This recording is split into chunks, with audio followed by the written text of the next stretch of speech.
the power of indoor air. Why is indoor air powerful? Is it powerful? Why am I even saying that? How do we know? And if that is the truth, what should we be doing? Keeping things the same, maybe doing things differently or not? And then how do we move forward from this symposium? So this will be not just my presentation, how do we move forward, but in general. How do we take information or your belief or disbelief and move forward? So with that, so health trends right now are alarming. And so part of that, this flu season was absolutely brutal. The H3N2 virus was only 10 to 30% responsive to vaccinations. There were other strains that were more responsive. Did anyone in this room get the flu? Wow. Was it, Kevin, was it bad? 2.5 weeks. I was out of the office. Wow. So Kevin is never out of the office as far as I'm aware. So it was a bad, it has been a bad season for the flu. Patients go into the hospital and die from the experience of going into the hospital. As a matter of fact, being hospitalized is the third leading cause of death in this country. More than automobile accidents, more than cardiovascular disease, more than a lot of things. That's just simply not right. And of the things that harm patients, infections are way high up on the list. Does anyone in here know somebody who's had a HAI, healthcare associated infection? Yeah, I mean, that's a lot of hands going up. Chronic diseases are on the rise. Autoimmune disorders, amyotrophic lateral sclerosis, or Lou Gehrig's disease, lupus, inflammatory bowel disease, whatever category you put that in, these things are on the rise. Infectious diseases that we thought were off the map are coming back with vengeance. Some of this is a response of treatment-resistant organisms. Some of it is who knows why. Thankfully, smallpox is not back. Syphilis is on the rise. Who thinks that might be airborne? You're right, it's not, as far as I know. That's good. That was a nervous silence, I think. So we take a look at these trends, and it behooves us to say, are we missing something? Mother Nature rolls her eyes and said, good question. This is just to show you that, in case you like graphs. So this is in January, this was this year for the flu. You can see that it's higher than these other years of CDC surveillance. Baby boomers. We were hit the hardest by number, but pediatric mortality rates were high. And as a matter of fact, even our canine friends were getting the flu. The flu didn't go from humans to dogs and vice versa, but for the first time when I took one of my 8 dogs to the vet, they said, do you want a flu shot? So another trend that we will probably hear more about is that most of us spend most of our time indoors. I live in Stowe, Vermont, beautiful part of the world to live in. Skiing, golfing, fishing, bicycling, tennis, but I still spend the majority of my time indoors. And probably most of us do in this culture. This slide, I believe, is from Kevin's group. We'll hear from later. So, since we spend all this time indoors, let's take a look at who's inside with us. Maybe maybe we're not always thinking about these other roommates. So this slide is from Kevin, the University of Oregon. So as I'm standing here talking, as Paula said, I'm putting forth little droplets from my mouth, about 100 microns in diameter. Everyone in the room who's breathing, which is hopefully everyone, is also putting forth these droplets. And they contain the organisms that are in our mouth. And as you can see from this engineer or architect who's drawing, skin flakes are going off of her and onto surfaces. They're being resuspended into the air, depending on how the air is moving and the characteristics. You can see this woman's digestive system is illuminated. Again, as Paula talked about, there are a lot of organisms in our gut. If my dog were in the room, you might see a plume of organisms going into the air. he had a gas problem that day. In the hospital, there's certain people known as super spreaders. Paula, do you have those, Mass General? Nobody's identified, okay. So you can see that there's an active exchange between human beings and the environment. Organisms that are on the outside of buildings go inside. And depending on how tightly sealed your building is, the opposite may or may not be true. So what are those particles? What are on them, in them? Are they important, not important? So every time, when you ask a question like that, it's great to be able to answer it.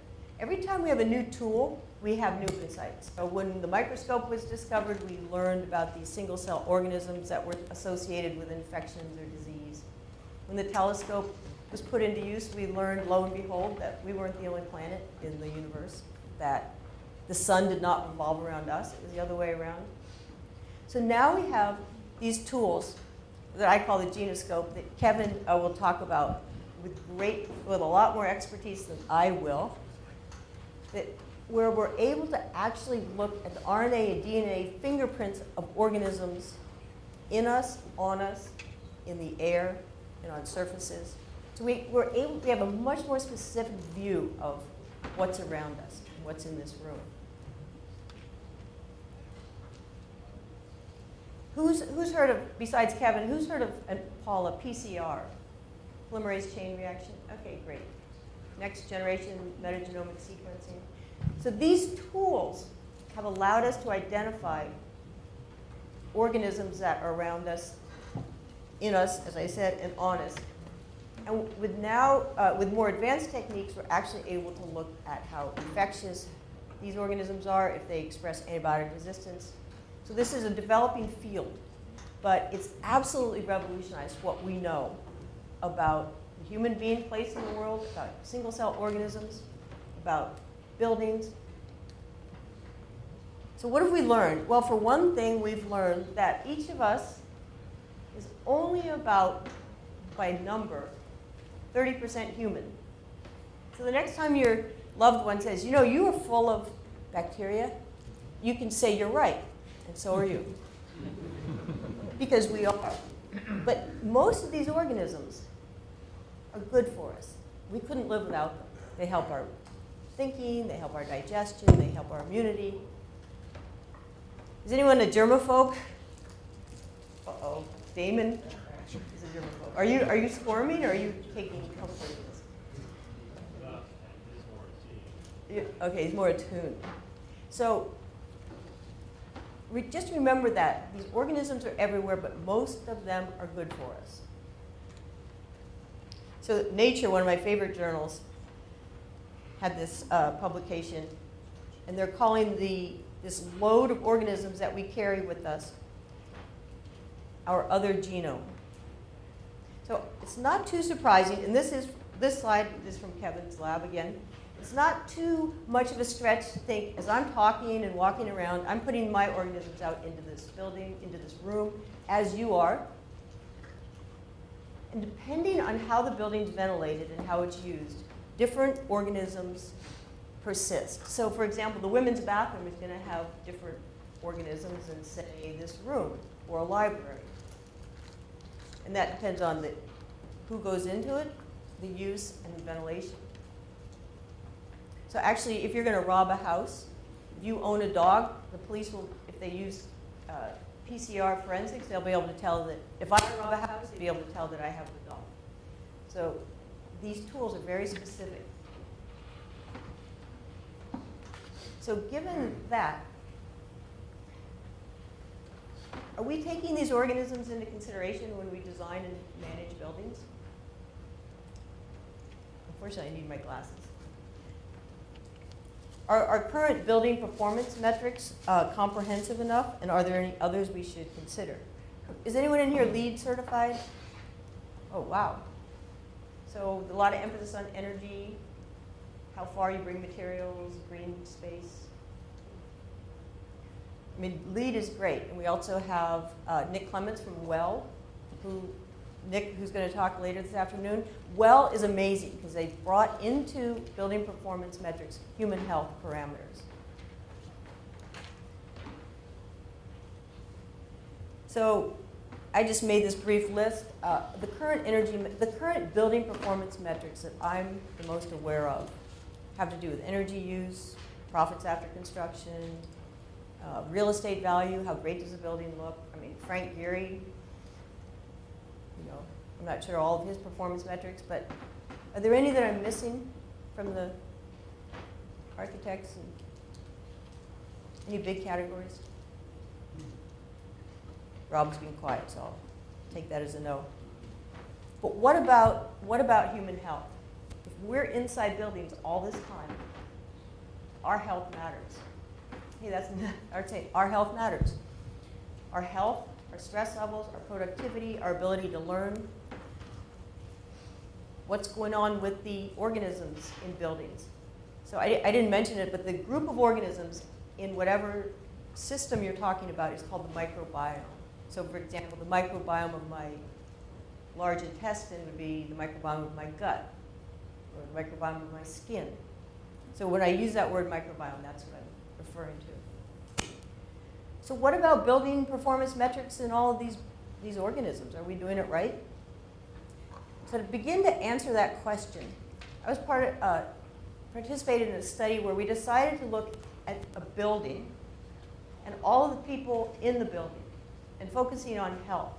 So it may not surprise you to know that this study was done in a hospital, and the quote-unquote biomarker in the hospital, the human performance metric that we were following were patient outcomes.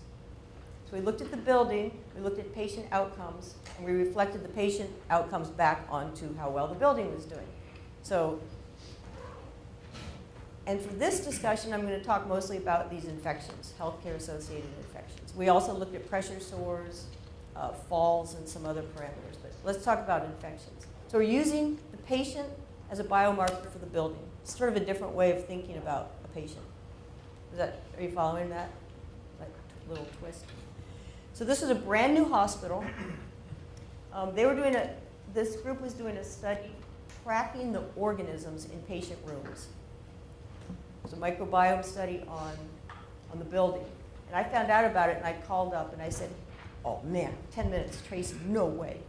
Anyway, single rooms. So in those single rooms, we followed 9 parameters. CO2, lighting, temperature, hand hygiene, room air changes, room traffic, indoor and outdoor relative and absolute humidity, outdoor air fractions, and room pressurization. So we had about 8 million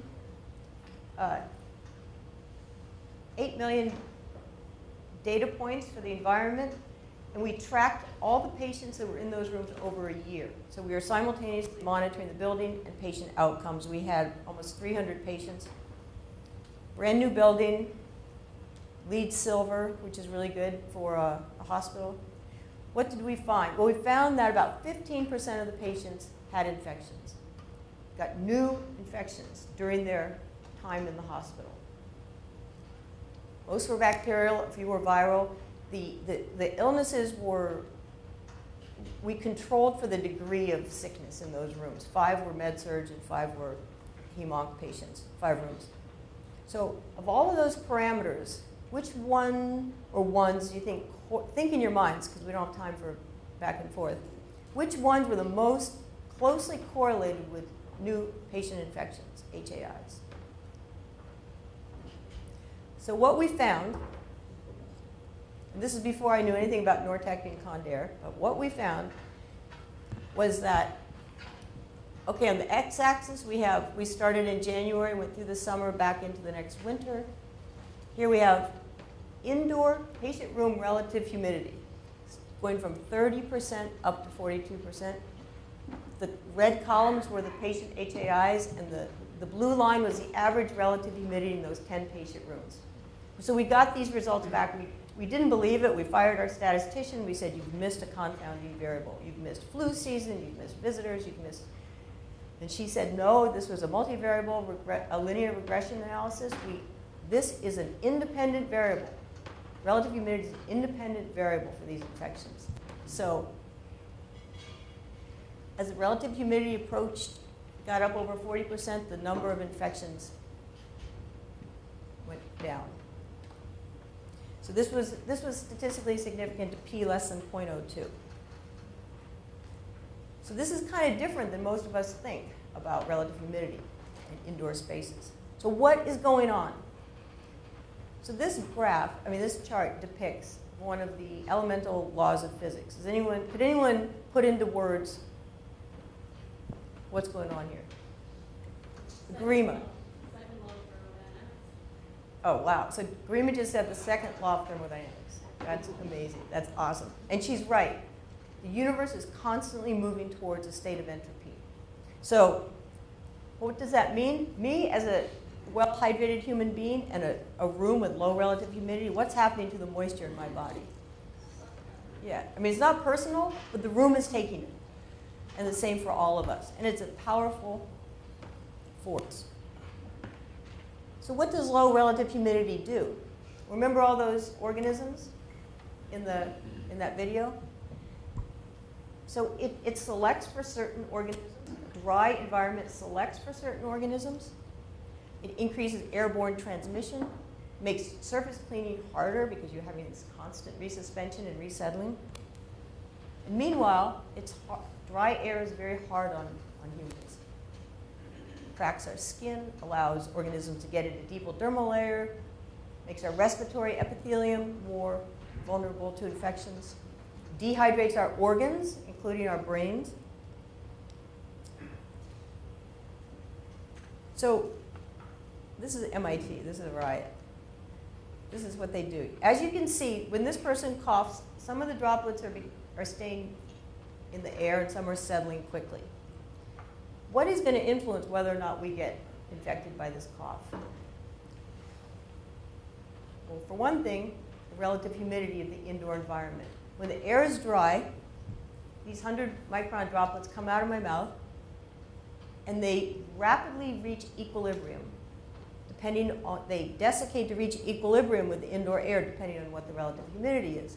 And Paula alluded to droplet nuclei. So once these droplets coming out of my mouth containing organisms reach 0.5 microns, they've been actually recovered now using PCR 21 days, and actually 23 years is the longest recovery of a viable droplet nuclei, meaning the organisms that are in that little droplet nuclei, when they're analyzed using these metagenomic tools, they are still infectious. So this is mind-blowing. This is something we are just recently learning. So transmission is increased. This is a study looking at influenza A in guinea pigs. So here we have relative humidity on the x-axis from 0 up to 80. And here we have degree of infectivity of influenza A virus. And as you can see, when the relative humidity is low, the infectivity is high. And this is airborne transmission of infectious particles. And something magical happens around 40% relative humidity. The infectivity comes crashing down. For many, and this is true for many viruses and some bacteria. As Paula said, there's gram-positive and gram-negative bacteria. So this isn't universally true with a decrease in infectivity, but it's largely true. And for some organisms, the infectivity goes back up at 60%. Maybe different transmission.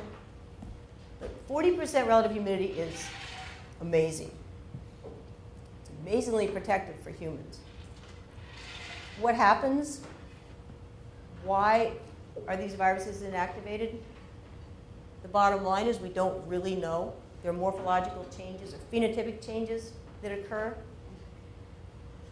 We're not really sure, is the short answer to that. We have some theories, but we're not 100% sure. So that's the bacteria. What about us humans? What happens to us in a dry environment?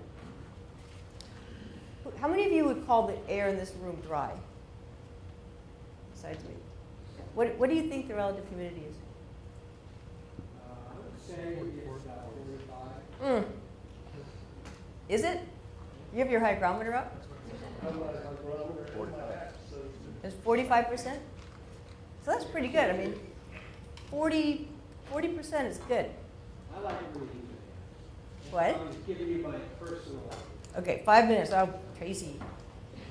So what about humans in dry air? Well, dry air is really actually very hard on the human body.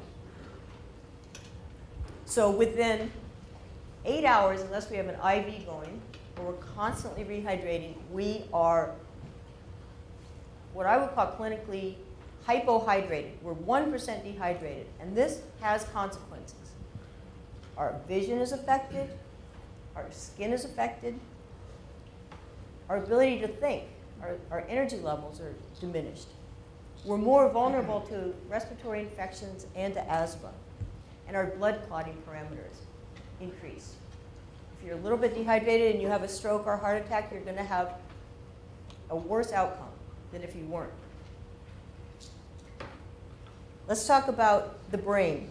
So this is a photo illustration of a study done by the military. So this is the same person at 1% dehydration. So you can see the brain volume is actually diminished. You have more cerebral spinal fluid between the brain and the meninges. And you can see neurotransmitter activity in the 1% dehydrated person is less versus at a euvolemic or a well-hydrated, the same person, the brain volume is increased and you have more neurotransmitter activity. So what does that mean? This just shows the MRI images of that study. So how many people get tired around 3 in the afternoon? Do you drink water? Does it help? How we? Yeah, no. Yeah, so fatigue is one of the things that's increased when our brain becomes slightly dehydrated. There are not too many studies that actually look at the outcome. You know, Jeff Brady talked about looking at outcomes with these studies. So that the outcome in that hospital study was patient healing. So if our brain is affected, where can we look for an outcome study that relates indoor air parameters and, for example, student performance? So actually, an amazing study was done. This is in Switzerland, where a student, 18-year-old student, looked at 8 classrooms. He measured the CO2 temperature, relative humidity, indoors and outdoors. He passed out questionnaires to the students, and he looked at performance metrics. So the student, Eric Zimmerman, you may recognize that last name, it's actually Oliver Zimmerman's son. And excellent study, a lot of work. So I'm just going to zoom to some of the results. What this study showed that the CO2 temperature and relative humidity impacted student performance. But just looking at relative humidity, you can see, okay, so here is a grade deviation from the class average. So as this goes down, that's a poor deviation. And this is relative humidity. You can see the highest, sorry, I think it's running out of battery. You can see that the best performance was around 40% relative humidity. So this was a small study, 8 classrooms, done by one person, but it's a great study, and it's one of the few that we actually have. So what Eric concluded was that temperature impacts outcome, relative humidity between 40 and 60 is associated with the best student performance, and CO2 levels below 800 ppm. So, okay, Tracy, don't put that sign up again. So Brian Gilligan was here last night. So he's part of a study with the GSA, General Services Administration. They were looking at office worker stress and productivity and asking how that relates back to the office environment. So they monitored the heck out of the environment, air parameters, all the things that we've been talking about.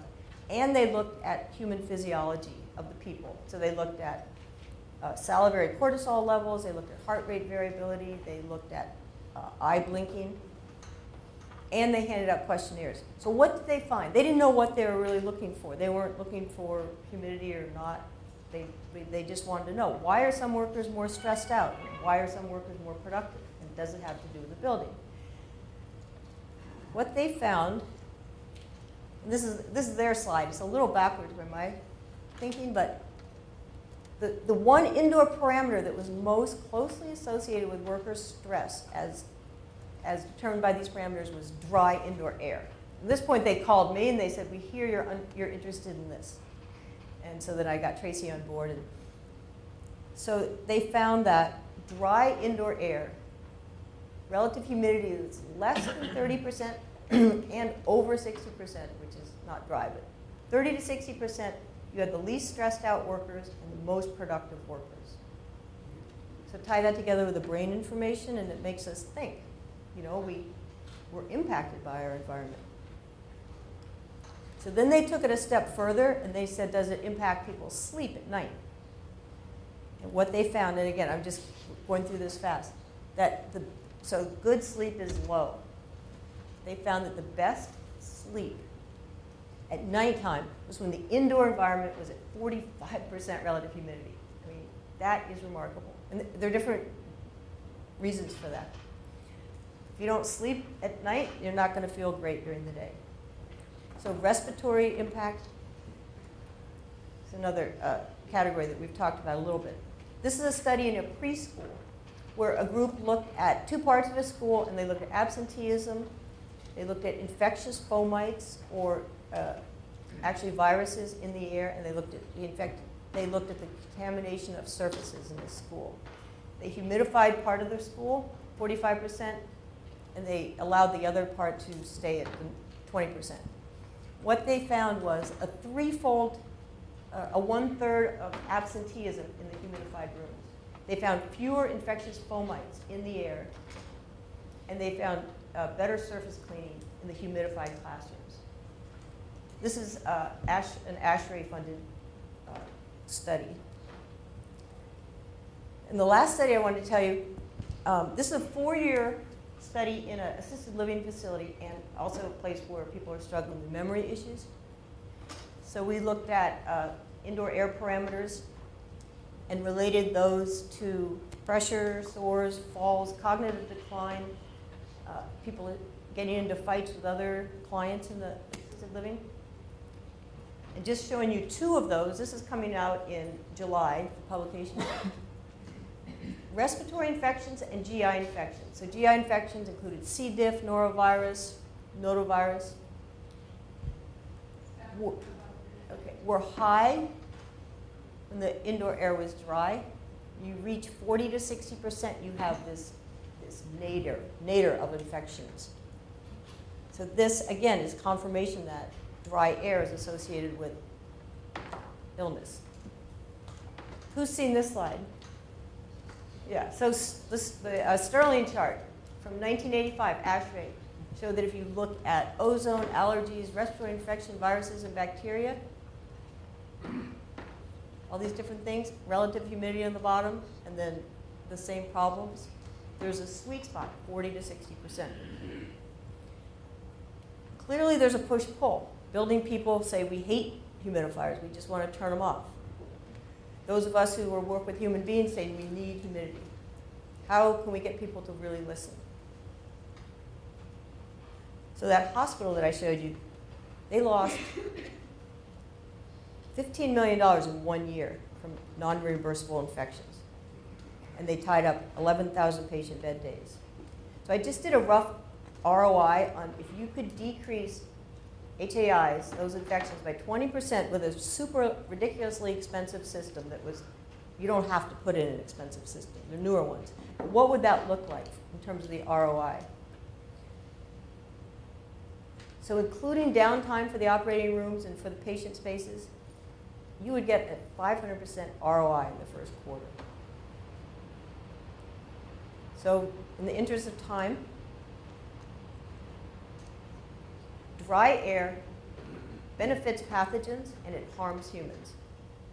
40 to 60%, the sweet spot, it fosters a balanced microbiome and healthy humans. Somebody knows this because the NIH lab, the primates and the non-primates, they're in 40 to 60% space. We know the price tag on their head. The NIH doesn't want to lose those animals. It's humidified. Same with the space stations. Some spaces are humidified eventually, This is actually, these are mummies in a village in the Andes. But I say, do we really have to wait till we are wrapped up in gauze to humidify our buildings? So this is a new idea. And so I put this slide up to ask you, after hearing about this, about relative humidity being beneficial to our health, about relative humidity being associated with fewer HAIs, this is a new thought. And usually people are oppositional to new thoughts. So I put this up to show you there's a whole industry around change. And they've shown that there are these different stages. So where, if you think about these concepts, or if you've been thinking about them, where are you in this progression of acceptance? If you're like most engineers, you say, well, we can't do, building envelopes won't sustain it, or we don't believe it. Okay. I'm sorry, I'm the worst offender. So I say, so thank you very much for being here. And we'll move right on to Steve Friedman.